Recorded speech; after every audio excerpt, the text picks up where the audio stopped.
18 ევროპარლამენტარი ევროკავშირის ინსტიტუტებს სანქცირებული იმედისა და მასთან დაკავშირებული აქტორების საქმიანობის შესწავლისკენ მოუწოდებს. მიმართვაში ნათქვამია, რომ მათი ნარატივები ხშირად ზუსტად აკოპირებს კრემლის მიერ დადგენილ დეზინფორმაციულ მეთოდებს. ევროპარლამენტარები მოუწოდებენ საგარეო ქმედებათა სამსახურსა და საბჭოს ჩაატარონ იმედისა და მასთან დაკავშირებული პირების საქმიანობის ოფიციალური სამართლებრივი შეფასება, რათა შემდგომი ზომების გატარება განისაზღვროს. დოკუმენტს ხელს აწერენ ევროპარლამენტარების შემდეგი პოლიტიკური ჯგუფებიდან: ევროპის სახალხო პარტია, ევროპელი კონსერვატორები და რეფორმისტები, სოციალ-დემოკრატები, მწვანეები და ლიბერალები.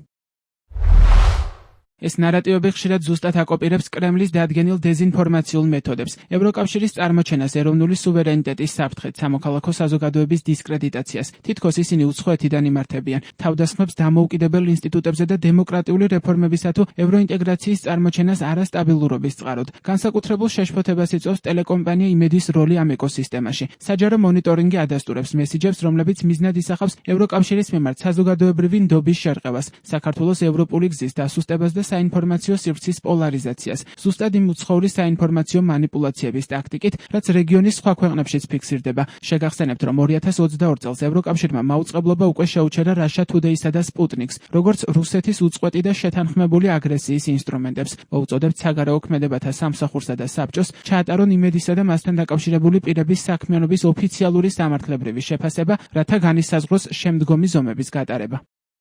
ტელეკომპანია იმედს ერთი წლით ევროპარლამენტში მუშაობა უკვე აკრძალული აქვს. გადაწყვეტილება 14 მაისს გახდა ცნობილი. ევროპარლამენტისგან გაფრთხილება მიიღეს რუსთავიორმა და პოსტივიმაც, რაც იმას ნიშნავს, რომ ევროპარლამენტში არსებული მედიის ქცევის წესების დარღვევის შემთხვევაში იმედის ბედი შესაძლოა მათაც გაიზიარონ. ეს მედია საშუალებები არიან ნახსენები ევროპარლამენტის საგარეო საქმეთა კომიტეტის რიგით მეორე ანგარიშიც, რომელიც საქართველოს შესახებ მიიღეს. სამივე ტელეარხი მოხსენიებულია როგორც ქართული ოცნების რეჟიმის დე-ფაქტო კომუნიკაციების დეპარტამენტი.